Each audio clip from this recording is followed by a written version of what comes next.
kita ibadah sektor pada malam hari ini.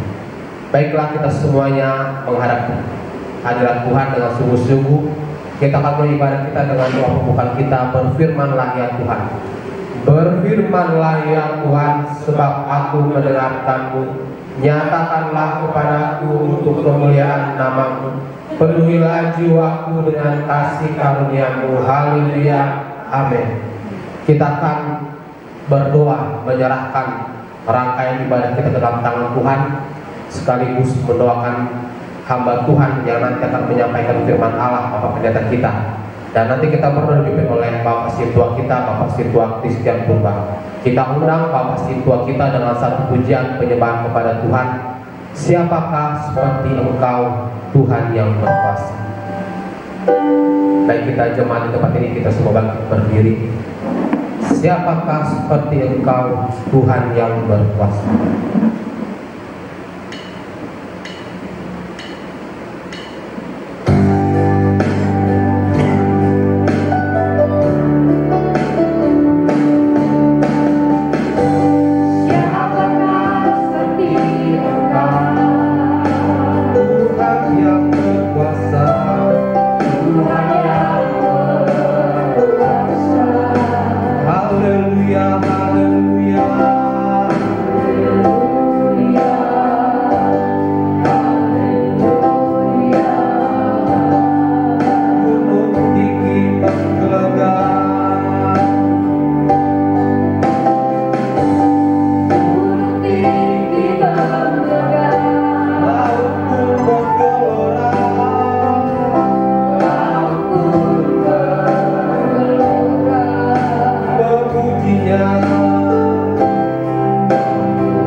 ya Bapak, melalui bulan puasa, daripada kuasa Roh Kudus mengalir terbatas ini Bapak. Kami mau menikmatinya Bapak, kami mau tetap diberkati di dalam mendengar firman, sehingga firman kita kami memelihara, memberkati, menguasai, menyelamatkan iman percaya kami dalam dia Bapak. Oleh sebab itu kami tidak mau sekali ibadah kami Bapak. Kuasa ini setan yang mengganggu kesehatan hati kami, baik gereja maupun Bapak dengan ada pada rumah Bapak kami perintahkan kami keluar itu dalam nama Yesus Bapak. Sekarang Bapak terjadi dalam kuasa apa yang kau telah sediakan lewat janji-Mu, yang lemah dikuatkan, yang miskin berkaya, yang sakit disembuhkan, yang susah dihibur, terjadi pertolongan, terjadi pemulihan, kuasa iblis setan dikalahkan Bapak. Kami percaya pada malam hari Bapak, kami telah menikmati daripada jawaban akan doa ini Bapak. Firman memberkati kami, persembahan pun juga Bapak demikian. Apa yang telah kau persiapkan, kami harus mempersembahkan yang terbaik, yang mulia, yang menyenangkan hatinya Tuhan. Oleh sebab itu Bapak, kami percaya kalau kau Bapak berikan dan engkau telah Bapak persiapkan sama kepada yang ratusan kalimat cara memberkati kami hebat dan luar biasa. Dalam nama Yesus kami siapkan hati kami di dalam ibadah ini Bapak, ibadah yang mengandung janji, baik hidup yang sekarang maupun hidup yang akan datang. Dan kami telah terima janji di bawah saat ini juga di dalam nama Yesus Kristus. Terima kasih Bapak yang baik. Haleluya. Amin. Silakan dulu. Puji Tuhan. Baiklah, kita akan bernyanyi memuji memuliakan nama Tuhan. Kita angkat satu pujian, nyanyi tepuk tangan, beri pujian bagi Dia, angkat suaramu bagi Allah. Baik kita cuma Tuhan di tempat ini maupun di rumah kita masing-masing, biarlah kita sungguh-sungguh beribadah, bernyanyi dan bertepuk tangan, nyanyi tepuk tangan.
Puji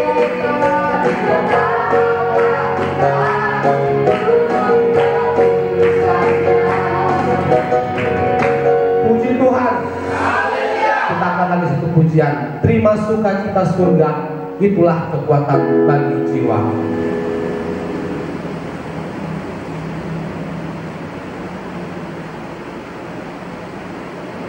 Jangan kendor sukacita kita saudara-saudaraku. Terima sukacita surga.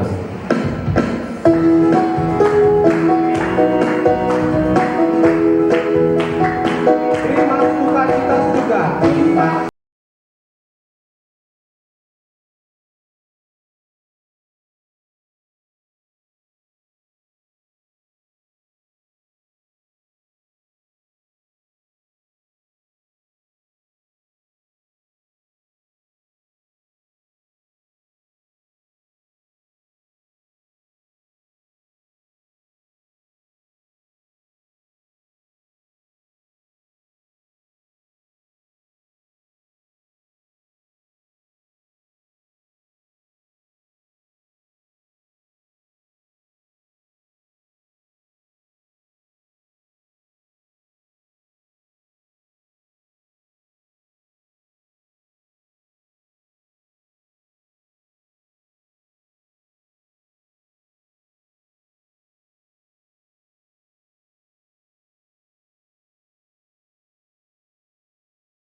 Layak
Bapak Ibu Saudara yang saya kasihi dalam nama Tuhan Yesus,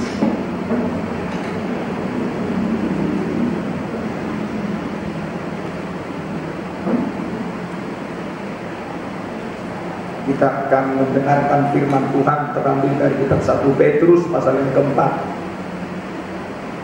1 Petrus pasal yang keempat. Kita baca saudara firman Tuhan ayat 7 saja. 1 Petrus pasal 4 ayat 7. Dalam Alkitab saya halaman 379 Perjanjian Baru. 1 Petrus 4 ayat 7 kita baca 3-2. Ya, kesudahan segala sesuatu sudah dekat. Karena itu kuasailah dirimu dan jadilah tenang supaya kamu dapat berdoa.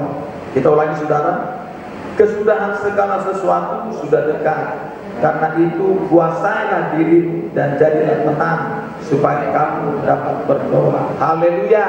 Haleluya. Saudaraku yang saya kasihi dalam nama Tuhan Yesus, firman ini mengingatkan kita kembali tentang arti pentingnya berdoa. Apalagi terutama seperti di ayat bagian hanya saudara 7 ayat. Kesudahan segala sesuatu sudah dekat. Kita tahu saudara dalam kitab 2 Petrus pasal 3, dunia beserta segala isinya saudaraku akan digulung, dibakar dengan api. Kelak saudara, tanpa ada sisa.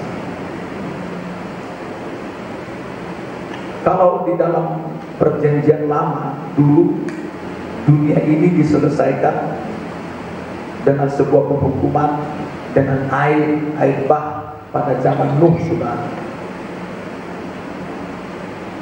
Kalau nanti saudaraku penyelesaian nanti saudaraku dunia dan segala isinya ini akan menggunakan api. Saya pernah mendapatkan pernyataan ini.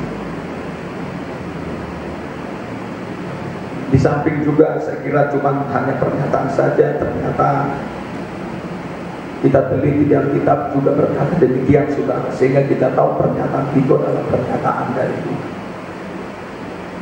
Dan saudaraku, menjelang kesudahannya ini,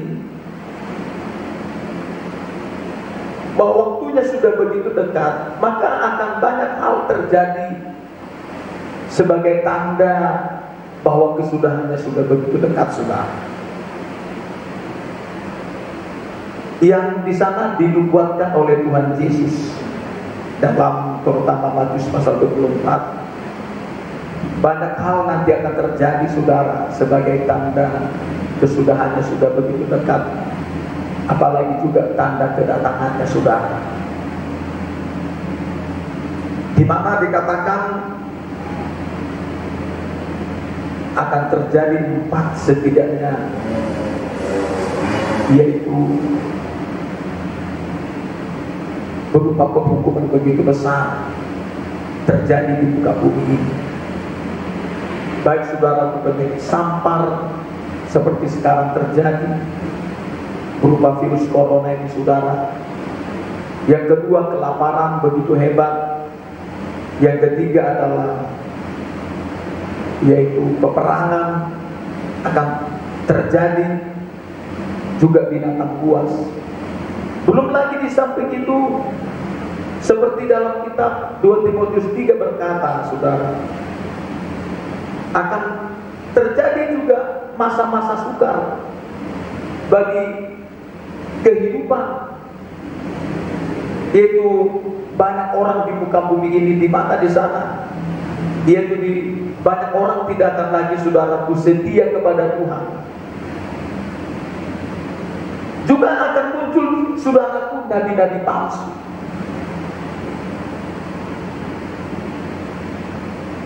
Dan hal-hal yang mengejutkan akan terjadi.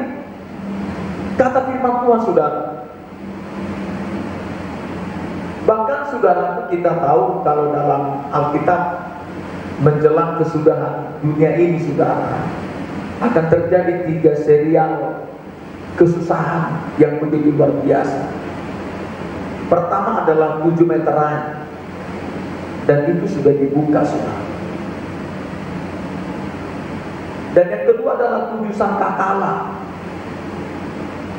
Dan yang ketiga adalah 7 cawan murka akan, saudaraku, menimpa dunia ini, saudara-saudara. Nah, disinilah, saudaraku, tadi firman Allah menjelaskan, mengingatkan kita bahwa dengan, saudaraku, Tuhan memberitahu kita keadaan yang akan terjadi, bahwa kesudahannya sudah begitu dekat, apalagi dengan sudah diteguhkan semua dengan keadaan yang sekarang sedang terjadi ini. Perlu kita menguasai diri dan menjadi tenang. Dan di sana supaya kita selalu berdoa, saudara. Berdoa.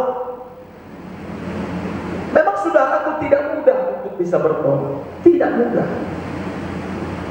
Apalagi kalau sudah mendengar misalnya situasi yang menimpa kita masing-masing, contoh, saudara, bagaimana ini bisa berdoa? Apalagi akan menimpa dunia ini, ya. Sekarang ini, saudaraku, kita tahu meterai ini, saudaraku, sedang dibuka. Dan nanti kalau Tuhan datang, kita tahu, saudara, dalam 1 Tesalonika pasal 4, ketika nanti Tuhan datang di udara, masih di awan-awan, maka nanti, saudaraku, akan terdengar sangkakala Allah. Di sanalah kita tahu bahwa di sangkakala Allah itulah terjadi nanti, saudaraku, kedatangan Tuhan di udara. Kalaupun kita lihat, saya mendapatkan sebuah dari istri saya, kiriman dari temannya atau siapa itu, tentang ada ditaruh di YouTube apa di Facebook, saya tidak tahu. Mungkin di YouTube kalau tidak salah, dia katanya mendapat sebuah pernyataan bahwa kedatangan Tuhan katanya ada di meterai yang ke-6. Tapi saya terlihat tidak seperti itu, saudara. Karena kita kan harus mendasarkan diri semua apa yang kita mau kasih tahu itu, saudara, apalagi di depan halayak ramai, harus sesuai dengan firman. 1 Tesalonika 4 sudah jelas mengatakan bahwa nanti sangkakala Allah terdengar oleh malaikat-malaikat Tuhan.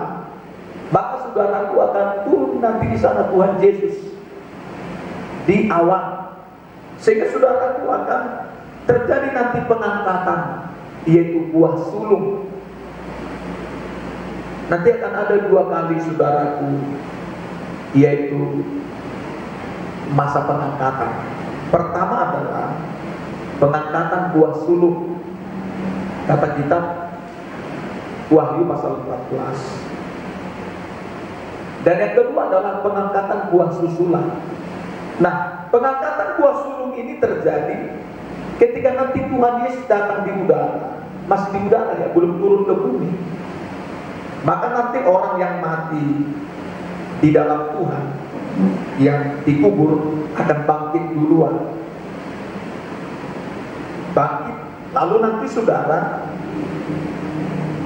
yang bangkit itu juga adalah, kita tahu, yang nama mereka selama ini terdaftar di surga, sehingga nanti Tuhan akan memanggil nama mereka masing-masing. Makanya jangan main-main tentang nama kita yang sudah tercatat di kitab kehidupan anak domba. Jangan sampai terhapus, saudara, oleh karena kita sendiri yang menghapus melalui perbuatan dosa yang kita lakukan. Kata kita Keluaran pasal 32, saudara. Sehingga nanti, saudaraku, saat nanti misalnya taruhlah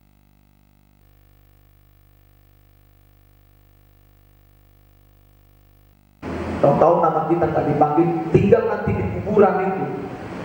Sampai nanti sudah selesai masa kerajaan 1000 tahun, bayangkan. Baru akan ada kebangkitan yang kedua. Di sana mereka, saudaraku, akan dibuang, saudara, ke dalam api yang menyala-nyala. Karena Alkitab yang ngomong seperti itu, alam maut akan dibuang langsung ke lautan api itu. Lautan api digambarkan adalah neraka itu, saudara. Lalu saudaraku, mereka yang masih hidup, misalnya seperti kita, datanglah malam ini Tuhan Yesus. Kita juga akan dibawa, saudara, mengalami pengangkatan, duluan berangkat, yaitu mereka yang diangkat. Siapa, saudara?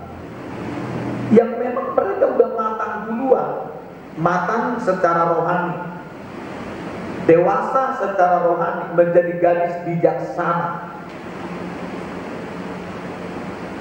Sama seperti kalau buah-buahan, ada yang matang duluan, ini yang dipetik duluan, saudara, tidak dibiarkan. Lalu nanti yang tinggal, yang belum matang, inilah yang tertinggal. Gambaran orang percaya di bumi ini akan menghadapi masa-masa begitu sukarnya, saudara, terutama nanti masa antikristus. Kalau mereka bisa bertahan, tidak menerima tanda binatang itu, yaitu 666, dan tidak menyembah kepada patung itu, saudara,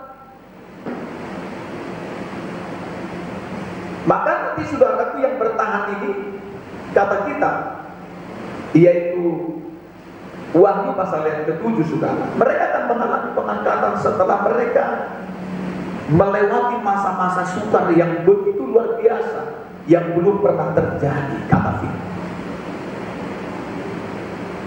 Saudaraku,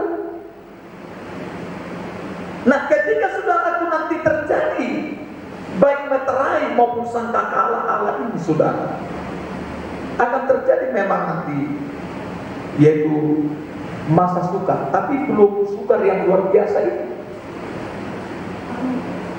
Ya, di sana saudaraku, sebetulnya ketika nanti datang seperti sekarang inilah masa sukar, masih dalam bentuk virus corona, penyakit sampah. Sebetulnya tujuan Tuhan di sini salah satunya adalah supaya banyak orang sekarang ini bertobat, mencari Tuhan. Tetapi saudara, apa kata kitab Ayub pasal 35, saudara? Coba kita baca Ayub 35 ayat 8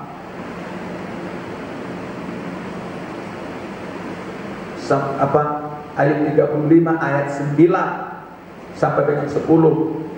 32. Ya, orang menjerit oleh karena banyaknya penindasan, berteriak minta tolong oleh karena kekerasan orang-orang yang berkuasa. Tetapi orang tidak bertanya, di mana Allah yang membuat aku dan yang memberi janjian ujian di waktu malam? Ayat ini berkata, saudara, ketika nanti datang penindasan atau persoalan seperti sekarang, mereka banyak berteriak minta tolong, tapi bukan kepada Tuhan, kata ayat ini. Mereka gak bertanya kepada yaitu Tuhan, di mana Tuhan sekarang? Tolong kami. Tidak seperti itu, saudara. Harusnya keadaan ini membuat orang bertobat. Tapi apa kata kitab, yaitu kitab Wahyu berkata, ketika di sana nanti datang, yaitu banyak penghukuman atas dunia ini. Ya, di sana mereka bukannya datang sama Tuhan atau bertobat, malah mereka lari ke goa-goa, lari ke perigi-perigi, bersembunyi, saudara. Karena nanti datang penghukuman dan menimpa dunia ini. Bukan mencari Tuhan, saudara. Mereka dikatakan kitab Wahyu itu tidak bertobat. Tetapi saudaraku, kepada kita dikatakan ayat ini bahwa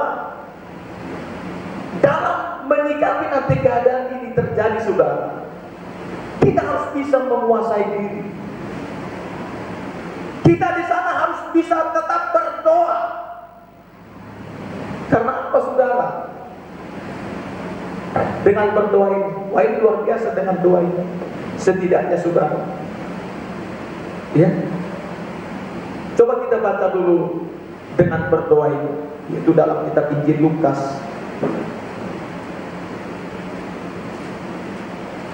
Injil Lukas, saudara, pasal 21. Injil Lukas pasal 21 ayat 36. Lukas 21 ayat 36, 32, ya.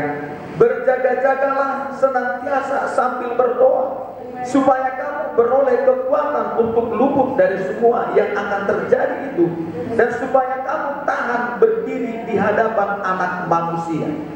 Lihat ayat ini. Berjaga-jaga dan berdoa senantiasa. Senantiasa di sini, saudara, namanya berdoa. Ini berarti selalu. Ada banyak orang berdoa sekarang karena kalau kebutuhan mendesak,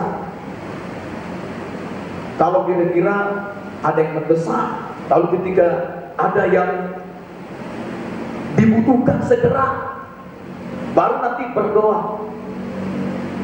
Nah, ini tidak benar seperti itu, saudara. Tidak boleh seperti itu. Ayat ini jelas berkata, senantiasa berdoa. Lihat, berjaga-jagalah senantiasa sambil berdoa. Di sini saudara lihat, terus berdoa, itu artinya. Supaya apa? Saat nanti saudaraku sebelum datang Yesus, supaya beroleh kekuatan untuk luput dari semua yang akan terjadi. Lihat, maka saudaraku jangan pandang remeh atau enteng tentang jam-jam doa kita.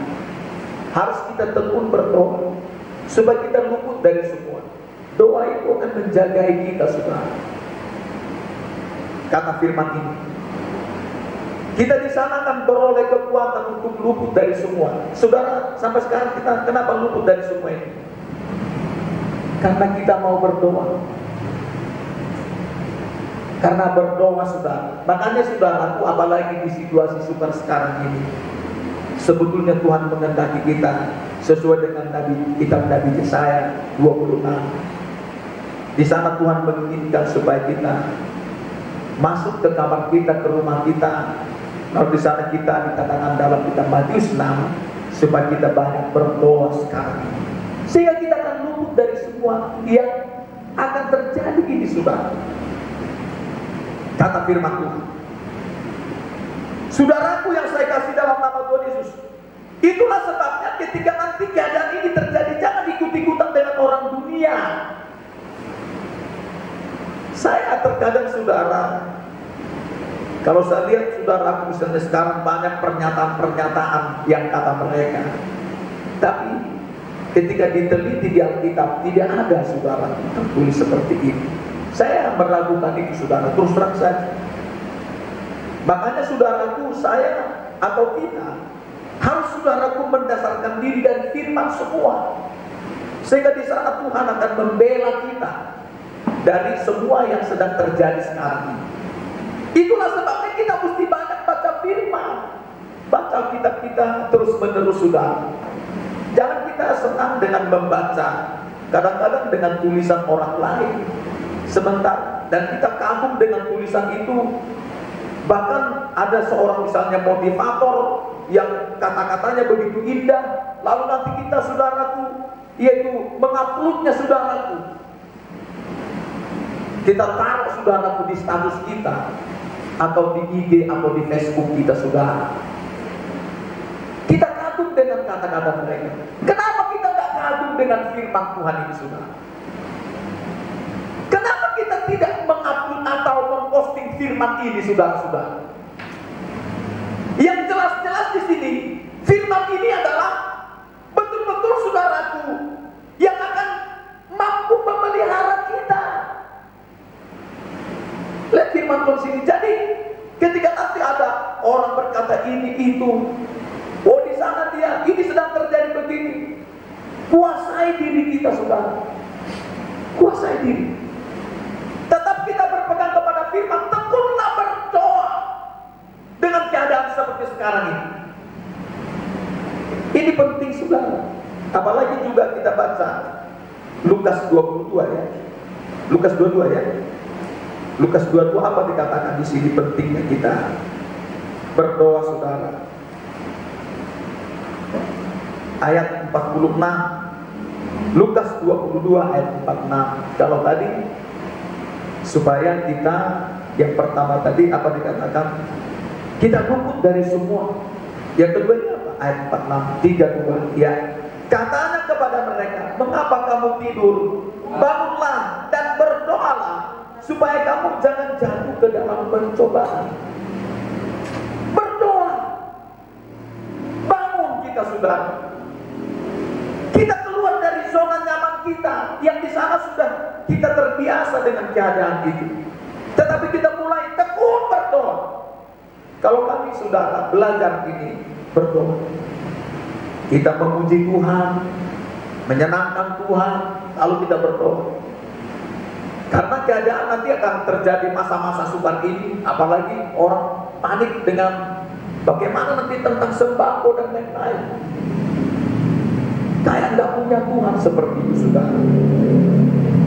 Iya, kita tak punya Yesus. Dia yang menjamin kita. Dia yang menyuruh kita hidup di dunia ini seperti Ishak. Ishak itu lahir di bumi ini karena kehendak Tuhan, bukan mau dia. Sementara Galatia berkata, kamu sama seperti Ishak. Kita ini adalah Ishak saudaraku di bumi ini. Ia dirancang Tuhan lahir di bumi ini. Dan dia akan tanggung jawab di hidup kita saudara sampai dia datang menjemput kita. Untuk saudaraku masuk ke dalam rumah yang sudah dia siapkan saudaraku kepada kita masing-masing di Solo. Dan kalau Tuhan memelihara kita, kenapa kita mesti bingung? Sama seperti orang lain buat siapkan ini, siapkan itu. Lebih baik kita bersiap menunggu kedatangannya seperti apa, kesiapan kita seperti apa. Jangan mempersiapkan kita ikut-ikutan dengan orang dunia ini. Tidak seperti itu. Tekunlah dalam berdoa, berjaga-jaga, hiduplah sesuai firman. Tuhan pasti pelihara kita saudara. Lihat di sini, apalagi dengan banyaknya pencobaan-pencobaan sekarang. Kita di sana disuruh Tuhan bangun dan berdoa supaya kamu jangan jatuh ke dalam pencobaan yang sedang terjadi. Dan di sini misalnya tentang penyakit, tentang kelaparan, dan lain-lain, supaya jangan jatuh ke sana saudara. Ayat ini ngomong, bangunlah dan berdoalah. Penting ini berdoa saudara. Ya. Coba kembali tadi 1 Petrus pasal yang keempat itu. Lihat, kesudahan segala sesuatu sudah dekat. Kalau melihat keadaan ini saudara, hitungan ini dulu ya kita ya. Dunia ini kan umurnya sudah 6.000 tahun.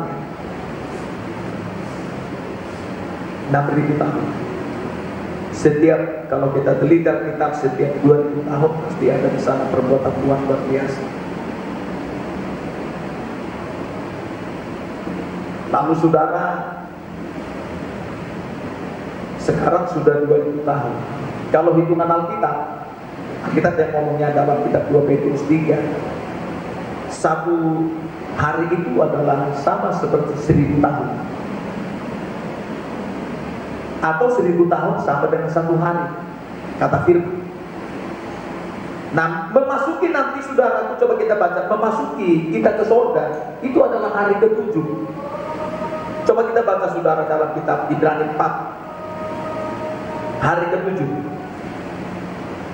Kata firman ya,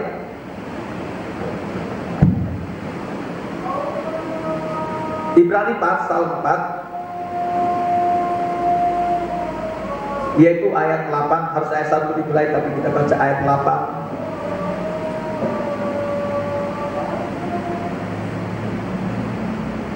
Sampai dengan yaitu 11. Kita baca Ibrani 4 ayat 8 sampai 11, 3-2 dia. Sebab andai kata Yosua telah membawa mereka masuk ke tempat perhentian, pasti Allah tidak akan berkata-kata kemudian tentang suatu hari lain. Jadi masih tersedia suatu hari perhentian, hari ke-7 bagi umat Allah. Sebab barang siapa telah masuk ke tempat perhentiannya, ia sendiri telah berhenti dari segala pekerjaannya, sama seperti Allah berhenti dari pekerjaannya. Karena itu, baiklah kita berusaha untuk masuk ke dalam perhentiannya itu, supaya jangan seorang pun jatuh karena mengikuti contoh ketidaktaatan itu juga. Saudara, ini mengingatkan kepada bangsa Israel. Pada hari itu ketika dikeluarkan dari tanah Mesir masuk ke tanah Kanaan. Ketika mereka masuk ke tanah Kanaan, bukan berarti sudah masuk ke perhentian hari ke-7. Gitu. Ada dikatakan di sini, jikalau hari ini, kata firman ini, engkau mendengarkan suaranya, jangan keraskan hati. Saudara, ada hari masih disiapkan Tuhan untuk kita. Mau kita masuk, saudaraku, hari ke-7. Hari ke-7 ini kan kita tahu kan, kalau kita tahu bahwa menciptakan langit bumi ini Tuhan hari itu selama 6 hari kan. Hari ke-7 dia beristirahat. Nah sama sekarang kalau dihitung hari, bisa hitungan hari dulu kita. Ini udah 6.000 tahun, berarti sudah 6 hari sudah. Kalau kita hitung misalnya juga seperti hitungan saya dengar, yaitu dari hitungan misalnya Pak Pendeta kita, umur Tuhan Yesus kan 33 tahun setengah, berarti tahun 33, tahun 33 bulan 5 atau bulan 6, 30, yaitu 2000 tahun lebih yang ketika Yesus kedatang ke dalam bumi. Jadi nanti saudaraku, ketika dia sudah berbicara dia naik ke surga, jadi hitungannya nanti saudara misalnya selesai itu nanti 33 tahun, artinya tahun 33 setengah. Di sanalah genap saudaraku, apa namanya yang dikatakan, mulai dikatakan firman Tuhan, apa namanya, masuk saudaraku pada apa namanya tahun, mau tahun ke 7.000 seperti saudara, atau tahun misalnya 6.000, berarti 2.000 masuklah saudaraku, tahun saudaraku gambarannya masuk ke hari yang ke-7. Nah kalau misalnya di situ hari itu datang, Tuhan itu, bukankah jauh-jauh hari kita harus mempersiapkan diri? Tapi kita memang tidak boleh saudaraku mengatakan harinya kapan.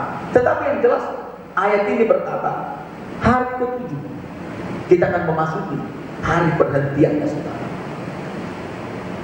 Kata firman, makanya sekarang ini kita harus berjuang untuk saudaraku masuk nanti ke tempat perhentian, yaitu hari ke-7.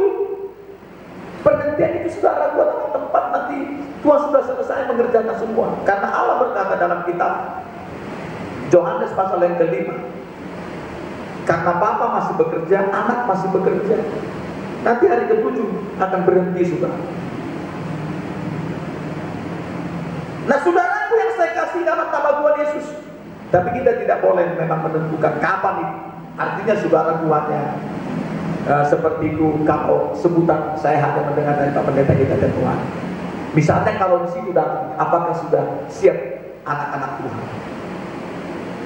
Saudaraku yang saya kasih dalam nama Tuhan Yesus, saya juga waktu mendengar itu, di mana ayatnya itu ya?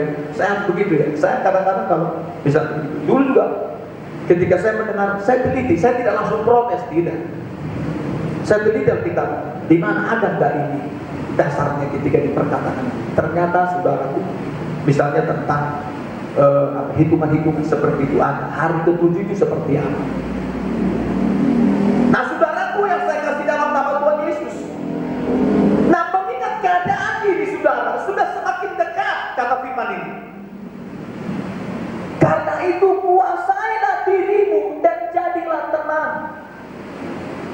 Saudaraku, memang ketika datang saudaraku keadaan ini sudah begitu apa kita ini, bisa saja kita bisa ikut-ikutan dengan orang dunia. Lalu kita panik, bagaimana nanti ini, bagaimana nanti itu. Pertama, saudara, sikap kita memang harus bisa berdoa. Tapi untuk bisa berdoa ini, dua hal ini penting kita miliki, melekat dalam diri kita. Apa itu? Menguasai diri dan jadi tenang. Menguasai diri, memang tidak mudah menguasai diri. Kalau saya membaca Alkitab, saudara, misalnya tentang kedatangan Tuhan ini kan, ya, kalau saudaraku seperti dalam kitab 2 Tesalonika 2, di sana ada banyak orang lekas bingung, itu namanya nggak bisa menguasai diri. Bingung dengan keadaan yang sedang terjadi. Lalu Paulus di sana mengatakan, jangan kamu lekas bingung, karena nanti kedatangan Tuhan itu datang dulu nanti, katanya di situ, orang murtad, atau saudaraku dikatakan firman, yaitu pendurhaka atau antikristus, di mana dia akan menduduki bait Allah. Tapi itu belum bisa datang, antikristus bosnya itu, sebelum nanti gereja buah sulung, pengangkatan buah sulung dibawa dulu mengalami pengangkatan, baru dia bisa nongol. Kata 2 Tesalonika pasal yang kedua, baru nanti dia datang. Maka gereja-gereja kelak akan kosong. Kalau sekarang diterjemahkan orang karena kosong gereja, sepertinya dikuasai antikristus. Tidak, buktinya kita masih bisa berada di gereja. Tapi kelak saudara, gereja-gereja akan diduduki oleh antikristus, dijadikan menjadi kantor mereka. Kata firman Tuhan. Lalu saudaraku, di sana mereka antikristus itu belum bisa nongol sebelum nanti gereja buah sulung mengalami pengangkatan. Nah, kita terangkat dulu baru mereka nongol, kata 2 Tesalonika pasal 2. Baru nanti mereka yang tertinggal ya sudah. Keadaan mereka, saudaraku, namanya buah belum matang. Di sana dalam masa-masa sukar itu, di sanalah saudaraku mereka dipaksa untuk matang oleh saudaraku, ada situasi ini, dipaksa matang seperti kambing begitu, supaya nanti bisa mereka mengalami pengangkatan buah susulan. Karena nanti akan ada buah susulan. Nah, ketika nanti sudah mengalami pengangkatan ini, baru Tuhan Yesus turun ke bumi bersama dengan kita. Kata kita di Yudas pasal pertama, bersama kita akan memerangi antikristus, dan Yesus akan menghembuskan nafasnya saja, akan selesai nanti antikristus ini. Bersama kita di bumi ini, kita akan datang bersama dengan dia. Inilah yang membuat kita, saudaraku, sekarang ini begitu tenang. Dan di sini, karena itu kuasailah dirimu. Artinya ketika keadaan ini sedang terjadi, jangan panik. Jangan seperti masa 1 Samuel pasal 13. Di sana, saudaraku, bagaimana ketika Raja Saul memimpin bangsa Israel sebagai seorang raja, sementara orang Filistin sudah mendesak dari semua penjuru mau menyerang orang Israel. Orang Israel ketakutan, dan sudah ada perjanjian antara Saul dengan Nabi Samuel bahwa jangan dulu terjadi perang sebelum kita beribadah bersama-sama. Dan saya nanti akan membakar korban-korban itu, baik korban makanan maupun korban keselamatan. Ya Saul, oke, kata Saul. Dan ternyata saudara, ditunggu-tunggu Samuel belum datang. Sementara di sana sudah mulai mengepung bersiap-siap orang Filistin untuk menyerang orang Israel. Dan di sana orang Israel banyak, saudara, mereka di sana. Karena keadaan itu, mereka tidak bisa menguasai diri. Mereka lari kemana-mana, saudara. Mulai tercerai-berai. Lalu di sana saudaraku Saul juga ikut, saudaraku, di sana tidak mampu menguasai diri. Apa yang terjadi? Dia berinisiatif. Kata dia, udahlah, Samuel belum datang ini, sementara rakyat sudah terjadi begini, sudah tercerai-berai. Mari, sini saya bakar aja korban bakaran dan korban keselamatan ini, supaya kita diselamatkan dari Filistin ini.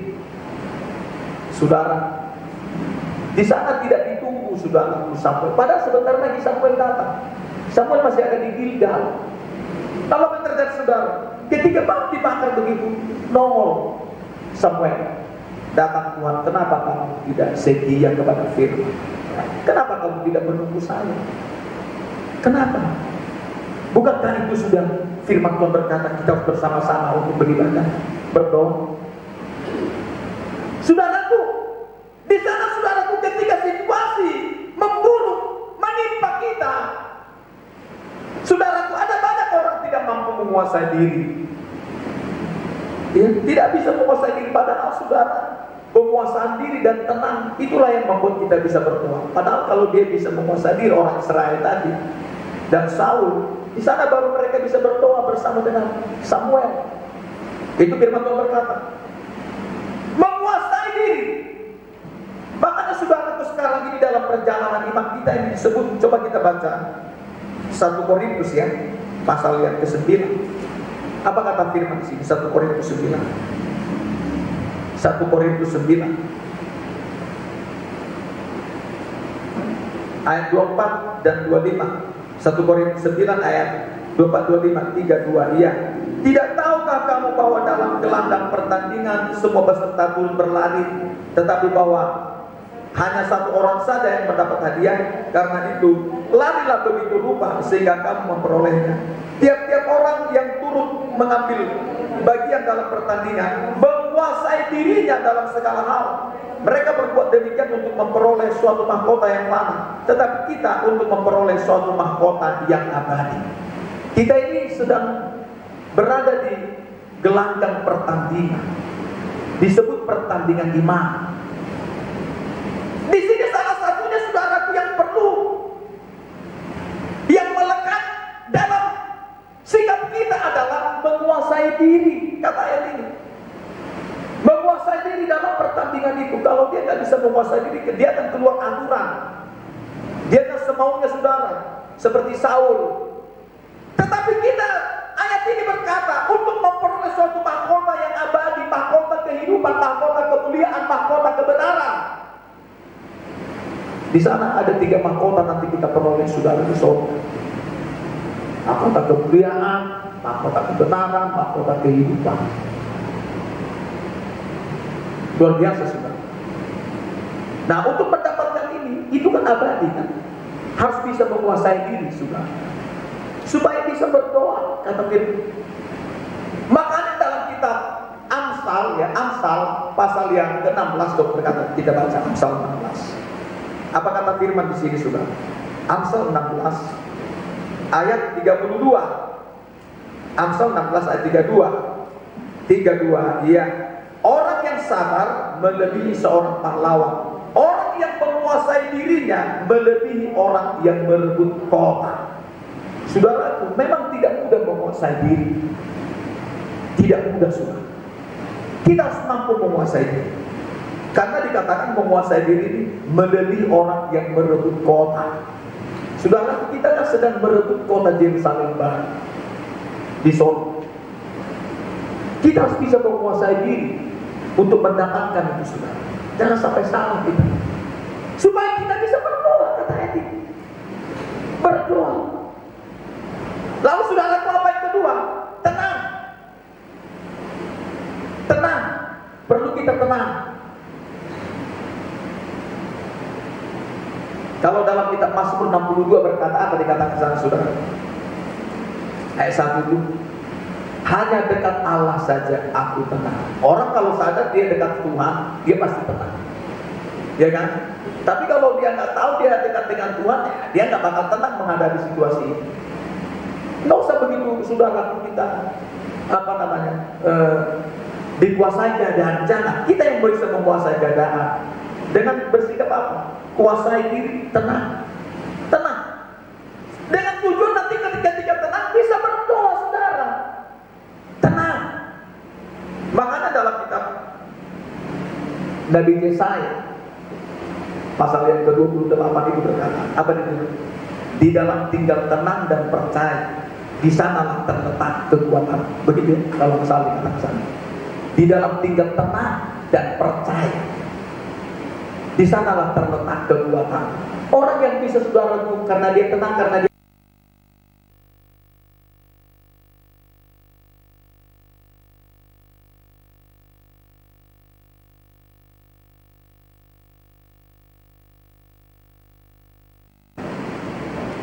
coba kita baca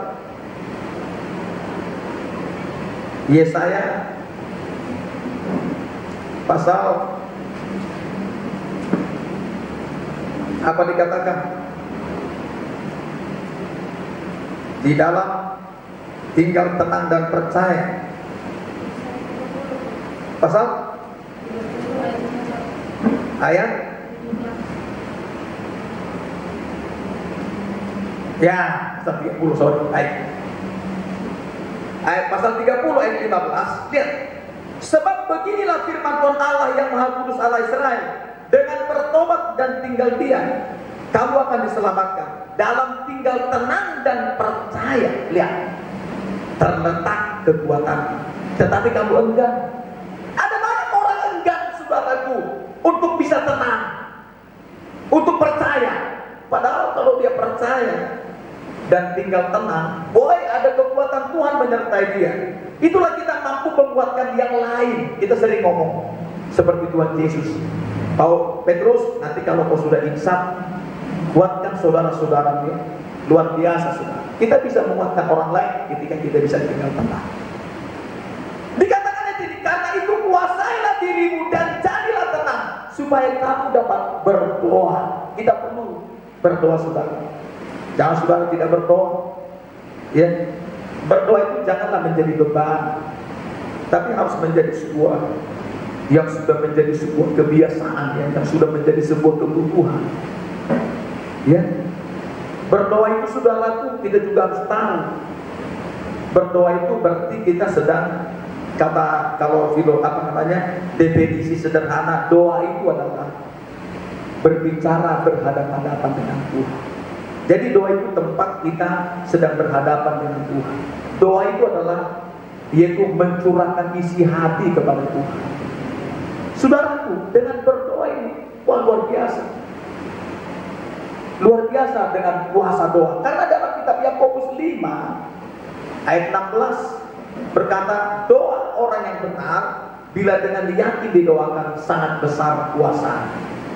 Tapi saudaraku, jangan sampai salah. Ada banyak orang tidak mengerti berdoa, disangkanya asal-asal berdoa. Jangan, saudara. Tidak boleh, saudaraku, asal-asalan berdoa. Berdoa itu, kalau dalam Yakobus 5, coba kita baca sebentar. Apa katanya di sini, saudara, ayat 14 dan 15. Lihat di sini, saudara. Ayat 15 saja. Bagian A 32, ya.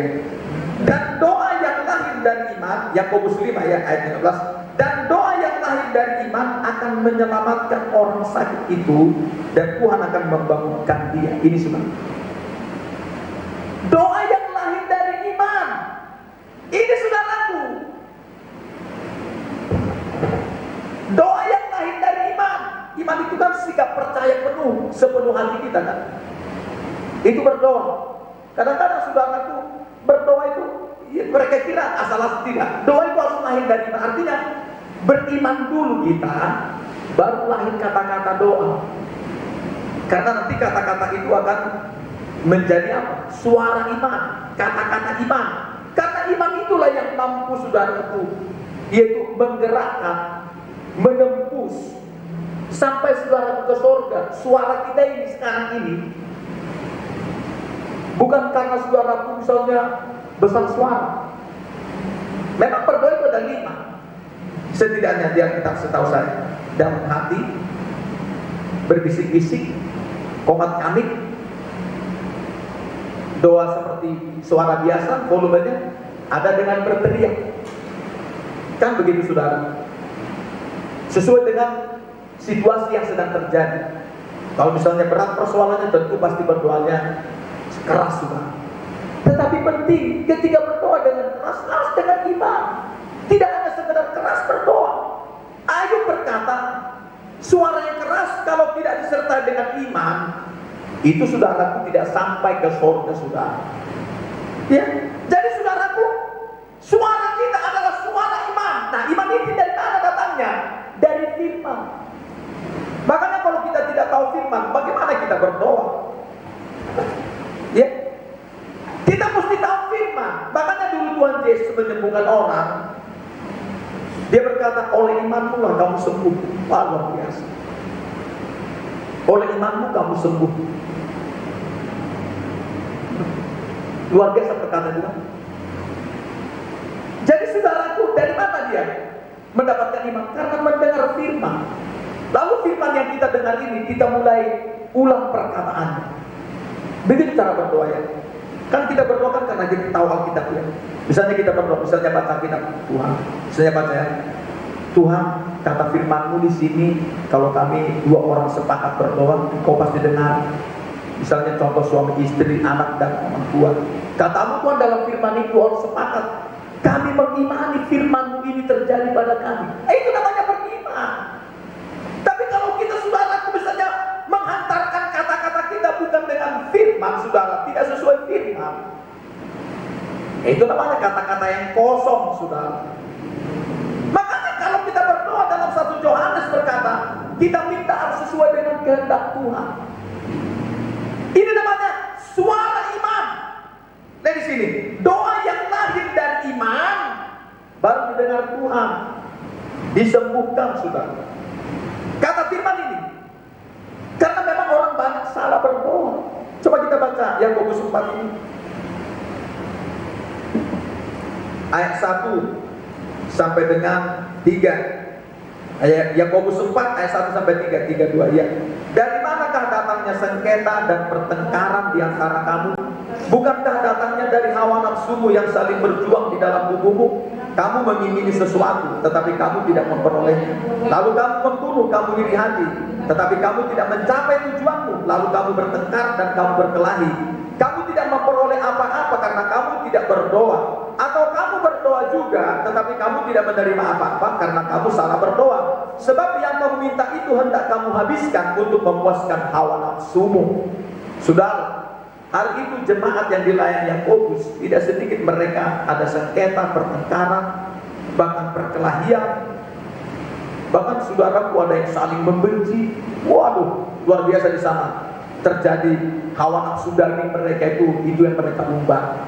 Lalu mereka terjadi meminta sesuatu misalnya, tidak terjadi apa-apa. Kenapa? Karena salah berdoa. Atau pertama tidak berdoa dulu. Lalu kalau mereka pun berdoa, salah berdoa. Sebab apa? Yang mereka minta itu untuk memuaskan keinginan daging. Makanya saya sering kalau mendengar orang minta doa, kalau menginjil, yang diminta itu kebanyakan saudara adalah kedagingan. Saya saudara, aduh, ini terus yang diminta. Misalnya, jarang orang meminta begini doa, Tuhan, doakanlah kami Pak, supaya kami makin takut akan Tuhan, supaya kami menjadi seorang yang tekun berdoa, supaya kami adalah orang yang rajin baca Alkitab, supaya kami menjadi orang yang menjadi pelaku firman. Kebanyakan orang, tolong doakan Pak, supaya nanti anak kami itu sedang di Jepang sekarang, jadi supaya nanti begini dan begitu. Dan dibikin, wah itu semua supaya nanti kalau berhasil nanti akan kelihatan namanya. Sementara kalau kita berdoa meminta itu, jangan, itu harus sesuai dengan firman Tuhan untuk kemuliaan Tuhan, bukan untuk ambisi pribadi kita, kesenangan pribadi kita, kehendak kita sendiri, ya, untuk kepentingan diri sendiri. Itu memuaskan hawa nafsu.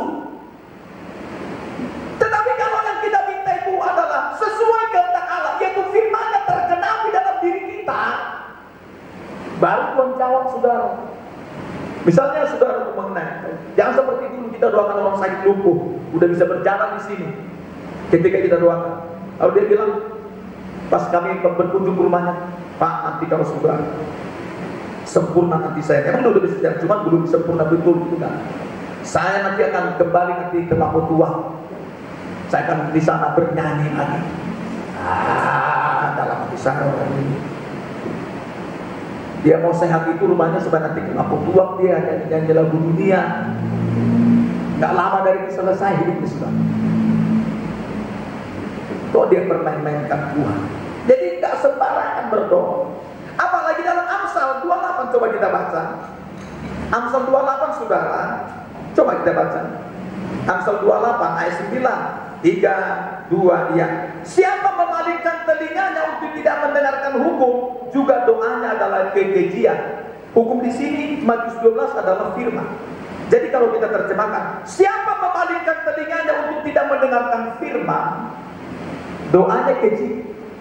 Jadi ada doa yang keji. Kalau tadi doa yang salah, ini doanya keji, saudara. Ya, misalnya gini, ada banyak orang nggak mau dia dengar firman, tapi kalau udah berdoa, woi, doakan kami Pak, doakan ini Pak, doakan kami, tapi nggak mau dengar firman, tidak mau menurutinya.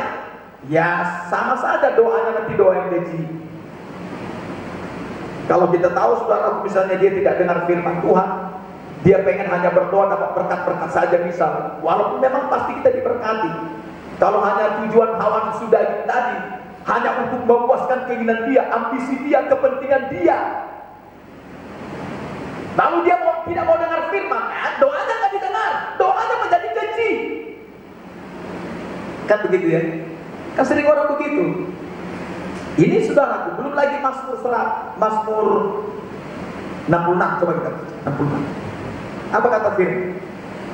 Mazmur 66. Coba kita baca.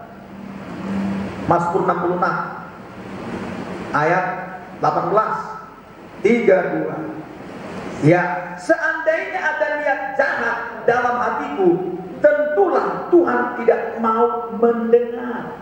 Lihat, sedikit saja saudara dalam pertemuan ibadah seperti ada niat jahatmu, supaya saya begini dan begitu, ada kebaikan muncul. Sedikit saja niat jahatmu ada, Tuhan itu tahu. Makanya jangan salah, Tuhan itu mendengarkan kita ini. Dia begitu tahu sikap hati kita, niat hati kita seperti apa, dia tahu. Kalau niat hatimu saudaraku tidak memuliakan dia dalam kebaktian, baik di gereja maupun di rumah masing-masing saudara, niatmu saja tahu dia ada jahat saudara, kedagingan itu muncul. Tuhan tidak mau dengar kita punya seruan kita saudara. Ini saudara, belum lagi Mazmur 109. Ini Mazmur 109 yang sangat juga tidak kalah serunya saudara untuk saya. Ayat 1 mulai, ayat 2 lah, ayat 2 sampai dengan 7. Mazmur 109 ayat 2 sampai 7, 3, 2, ya. Sebab mulut orang fasik dan mulut penipu terengah terhadap aku. Mereka berbicara terhadap aku dengan lidah dusta, dengan kata-kata kebencian mereka menyerang aku dan memerangi aku tanpa alasan. Sebagai balasan terhadap kasihku, mereka menuduh aku, sedang aku mendoakan mereka. Mereka membalas kejahatan kepadaku ganti kebaikan, dan kebencian ganti kasihku. Angkatlah seorang fasik atas dia, dan biarlah seorang pendakwa berdiri sebelah kanannya. Apabila dihakimi, biarlah ia keluar sebagai orang bersalah, dan biarlah doanya menjadi dosa. Ini sudah apa ini? Kan tidak, kalau saya sudah saja, saya tidak lupa mendoakan kita ini. Ya, semua jemaat ini yang sidang ini, nama-nama saya sebutkan satu-satu. Maka saya agak lama berdoanya karena begitu satu-satu. Bagaimana supaya diberkati, sehat, diberkati, dipelihara Tuhan, dijagai, dijauhkan penyakit. Kalau sakit sembuh. Tetapi saudara, jangan sampai ada misalnya ini Pak, ini Daud mengalami hal itu. Orang yang dia kasihi, dia selalu doakan, dia tolong, tapi saudaraku diserang dia dengan apa? Ada serangan kata-kata, kata-kata kebencian, memerangi tanpa alasan, membalas kejahatan dengan kebaikan, disungguh-sungguhi, dikata-katai, bahkan dibenci padahal mengasihi dia. Kita mengasihi dia. Lalu saudaraku, ketika nanti dia berdoa, doanya apa? Biarlah doanya menjadi dosa, saudara. Tidak boleh kita datang beribadah, yaitu kita membenci seseorang sekaligus mengasihi dia. Kan ada orang, kita mengasihi seseorang sekaligus juga membenci dia, kan tidak suka dia, kita kata-katai. Itu dulu saudara pun teman tahu seperti itu. Tapi bagi kita anak Tuhan di pelayanan ini jangan ada seperti itu. Nanti doamu menjadi dosa saudara.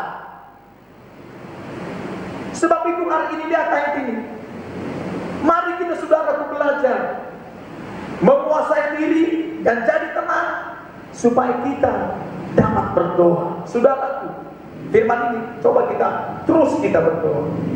Terus kita berdoa. Jangan karena kita berdoa karena situasi mendesak baru kita berdoa. Ketika mulai kebutuhan ada baru berdoa. Jangan. Jadi saudaraku, jauh-jauh hari kita karena sudah tahu dari firman akan ada masa sukar, akan ada masa persoalan dan lain. Kita sudah jauh-jauh berdoa. Apalagi kita minta misalnya tentang pekerjaan. Saya tidak jarang mengatakan kepada muda-mudi, jauh-jauh hari sebelum Anda lulus dari sekolah, jauh-jauh sudah berdoa mendoakan pekerjaan dan setia. Karena nanti kalau sudah kita doakan jauh-jauh hari, ketika kebutuhan sudah datang tentang pekerjaan, kita sudah mendoakannya terlebih dahulu sehingga nanti kita sudah siap dengan situasi itu sudah. Jadi jauh-jauh hari sudah berdoa, ya jauh-jauh hari sudah berdoa. Jadi saudaraku, mari belajar terus kita setia berdoa. Kita luangkan waktu kita secara teratur, pagi, siang, malam, dan minimal pagi dan malam kita berdoa saudaraku. Dan berdoanya bukan salah-salah, bukan kayak mendoakan makan doang. Berkatilah kami yang dihadap. Berapa kali kau berdoa tadi? Oh saya Pak, saya hari ini 9 kali berdoa. Hebat kali kau 9 kali. Iya, waktu saya berdoa makan, berdoa berangkat kerja, pas lagi juga makan pisang goreng saya berdoa. Pak, bukan saya mengatakan itu tidak berdoa. Maksud saya berdoa di sini adalah seperti Daud. Dia mengatur saudaraku, yaitu persembahannya kepada Tuhan. Dia berdoa, dia memuji Tuhan. Sehingga saudaraku dikatakan oleh firman Tuhan, Daud ini seorang berdoa, apalagi Daniel 3 kali berdoa sehari. Maka jangan heran kalau hidupnya saudaraku tetap dipelihara Tuhan, walaupun di pembuangan pada saat itu. Di pembuangan itu pun Daniel tetap berdoa. Artinya saudara, dengan situasi apapun sekarang terjadi, sesuram apapun, segelap apapun keadaan sekarang ini, atau seperti tidak ada harapan pun ketika kita saudara menghadapi situasi ini, tetapi tetaplah berdoa.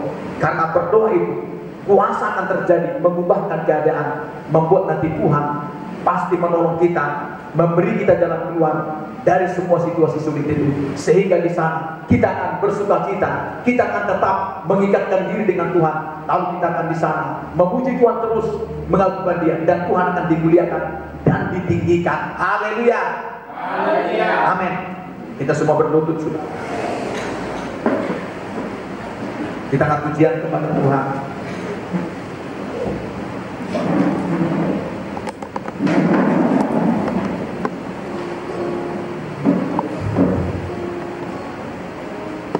Kita akan pujian kepada Tuhan. Ketika ku hadapi kehidupan,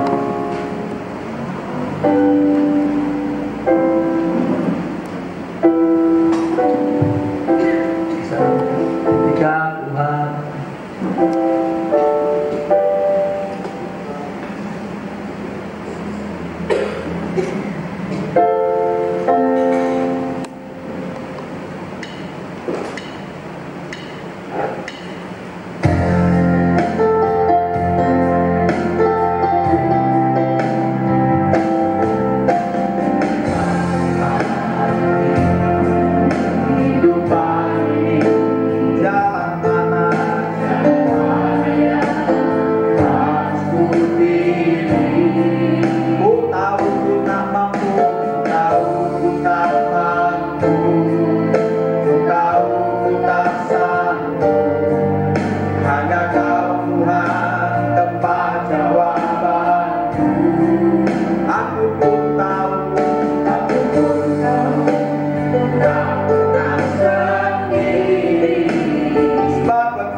yaitu kita akan mendoakan minyak ini saudara yang dibawa akan Tuhan, supaya Tuhan mencurahkan kuasa tidur-tidur kepada minyak dan juga kuasa Tuhan urapan mengalir kepada kita.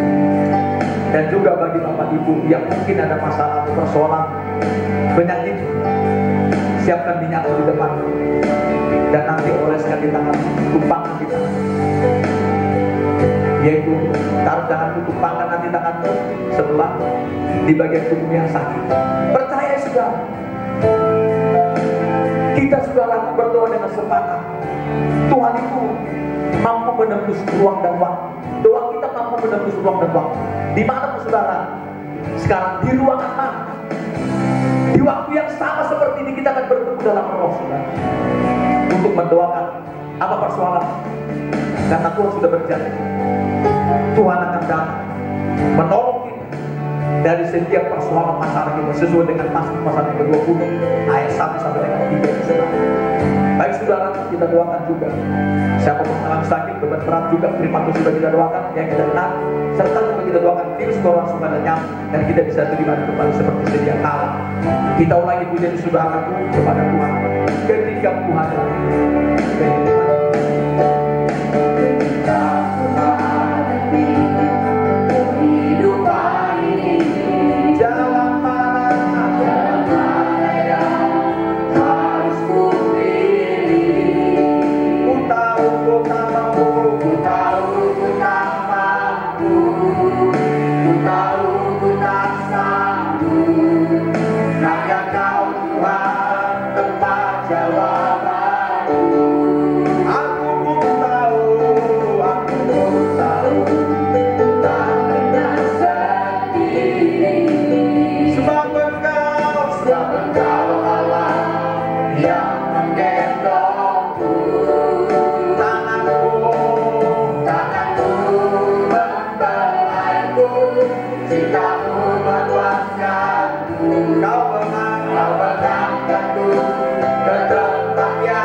yang kami sembah Engkau di dalam nama Tuhan Yesus Kristus. Kami bersyukur kepada Tuhan pada saat malam ini kami sudah mendengarkan Tuhan menyampaikan isi hati-Mu, yaitu firman Allah. Yang firman itu kami terima, kami habiskan, kami lakukan dalam kehidupan kami. Jangan kami menjadi pendengar saja, tetapi menjadi pelaku dari firman Tuhan. Dan dengan firman itu Bapa mengomong-ngomong, yaitu kedagingan kami, menegor tentang kelakuan kami yang masih kurang baik, juga memperbaiki Tuhan Bapa sikap kami, agar kami Bapa semakin kudus di hadapan Tuhan. Bahkan juga biarlah firman-Mu juga Bapa memberkati kami, menguatkan kami, menambahkan iman percaya kami Tuhan, dan juga menyadarkan kami, yaitu Bapa tanpa Tuhan, tanpa firman-Mu kami tidak memiliki apapun, tanpa kami tidak akan bisa Tuhan Bapa Tuhan Yesus hidup sesuai dengan firman Tuhan. Terima kasih Bapa. Di hadapan kami Tuhan ada minyak yang dibawa oleh anak-anak Tuhan. Kami serahkan minyak ini ke tangan-Mu Bapa. Marilah Tuhan, Engkau Bapa memberkati Tuhan Yesus. Minyak ini, Engkau jamahlah minyak ini. Curahkanlah yaitu kuasa belor-belor-Mu yang menyembuhkan semua penyakit. Alirkan kepada minyak ini. Curahkanlah kuasa darah-Mu. Curahkanlah yaitu rahmat Roh Kudus-Mu. Curahkanlah kuasa firman-Mu. Kealahanmu, kepenuhanmu. Alirkanlah kepada minyak ini. Sehingga kalau dipergunakan di dalam nama Yesus, terjadi mujizat Tuhan, terjadi kesembuhan, terjadi tanda-tanda heran yang ajaib, yang mulia dan perkasa, menyatakan nama Tuhan ditinggikan, dimuliakan. Terima kasih Bapak. Demikianlah kami berdoa juga pada saat ini untuk anak-anak Tuhan yang mengalami sakit. Bapak dalam nama Yesus, hamba-Mu berdoa bagi saudara yang mengalami sakit, oleskan tangan di tangan-Mu minyak doa, dan oleskan tumpangan tangan di bagian tubuh yang sakit. Apapun nama penyakitmu, sebutkan apa nama penyakitmu, dan supaya Tuhan di sana menyatakan kesembuhan. Dan minta ampun terlebih dahulu atas dosa-dosamu. Bapak kami berdoa sekali ini, Bapak surga juga kalau ada minyak. Bapak kami berdoa kalau ada minyak yang dibawa oleh anak-anak Tuhan, mari berkati minyak itu. Curahkan yaitu kuasa darah-Mu, kuasa belor-belor, kekalahan-Mu, kepenuhan-Mu, urapan-Mu. Alirkan kepada minyak itu, dan ketika sekarang dioleskan yaitu di tangan mereka, di bagian tubuh mereka yang mengalami sakit. Bapak, kami berdoa secara sepakat, angkat tangan-Mu di hamba-Mu, di sini-Mu.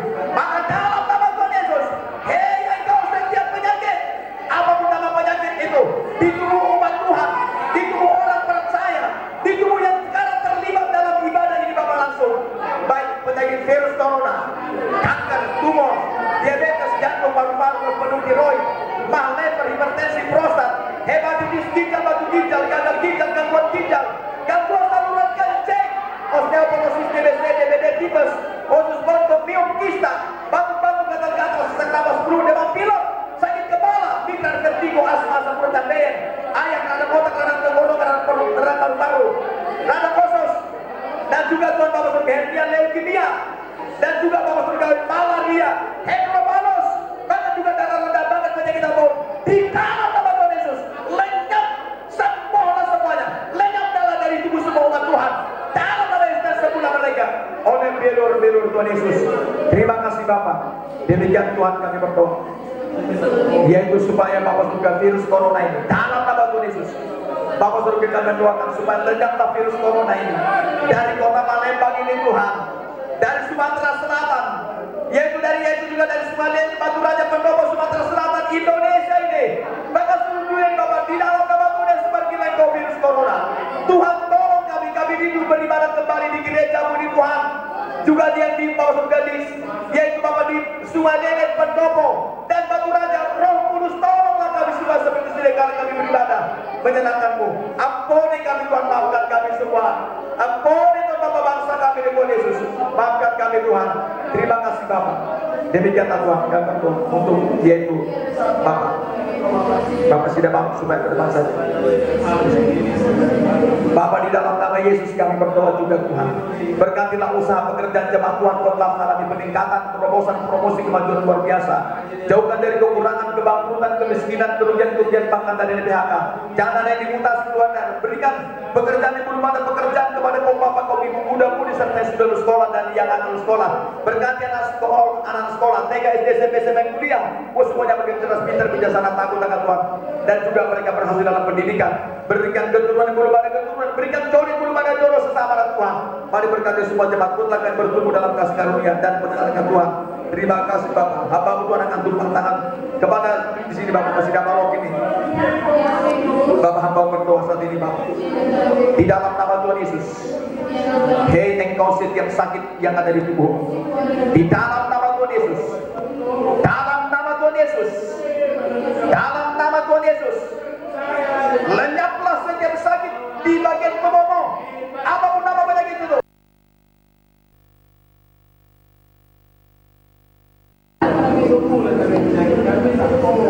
Di dalam nama Tuhan Yesus, hamba Tuhan berdoa pada saat ini.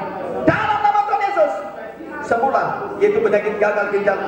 Berfungsilah kembali ginjalmu, kedua ginjalmu berfungsi kembali. Dalam nama Tuhan Yesus, sembuh.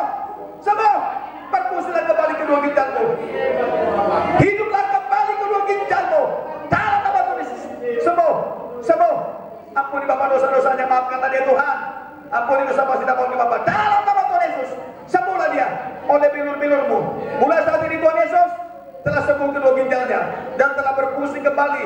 Oleh belor-belor pada Engkau sudah sembuh. Terima kasih Tuhan. Terima kasih Bapa. Demikianlah Bapa surga.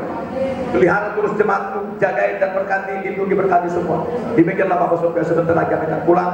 Antarkan dengan selamat lancar. Rumah masing-masing segala masalah, segala roh kecelakaan kami tolak dalam nama Yesus. Lindungi Bapa surga kami semua. Jemaat Tuhan juga yang mengalami sakit siapa Tuhan Bapa surga. Semua dinyatakan sebaik Ibu Sri dan kami semua juga Tuhan Bapa surga, juga si Dinan, si Magda, juga Tuhan Bapa surga, baik si Berni, si Chelsea, semuanya di dalam nama Tuhan Yesus. Mereka Tuhan Bapa mengalami kesehatan yang prima, bertumbuh dengan baik dengan normal oleh kuasa Tuhan yang menolong mereka. Terima kasih Bapa. Demikianlah dalam tidur malam ini, jauhkan kami dari bencana alam, kebakaran, pencurian, mimpi-mimpi buruk maupun segala macam perbuatan terbentengi kami. Rumah kami masih serta gereja dengan pasukan bala tentara dan kami tidur nyenyak malam ini. Esok pagi bangunkan kami dengan tubuh yang kuat bagi sehat. Ingatkan kami datang berdoa terus hingga besok hari sampai Maranatha. Hidup kami terpelihara tidak kurang apapun juga. Terpuji nama-Mu Bapa. Kami sudah percaya Tuhan sudah kabulkan doa kami.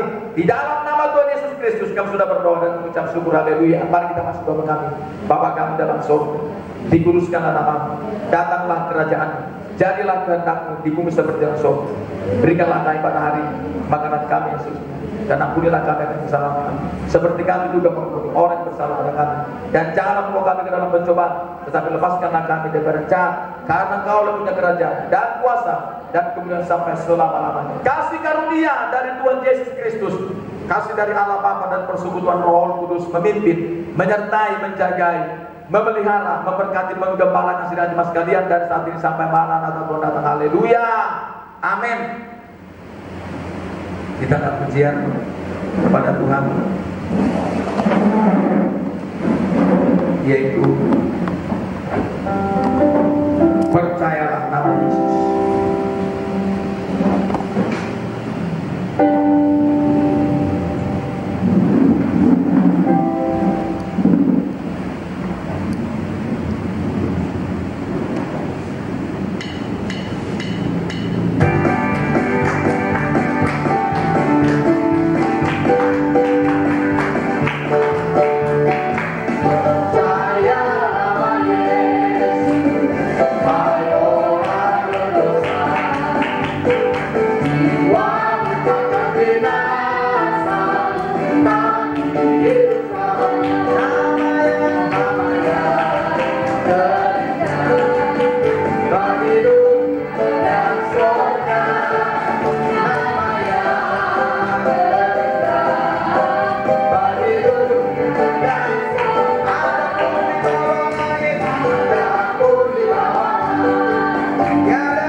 Haleluya.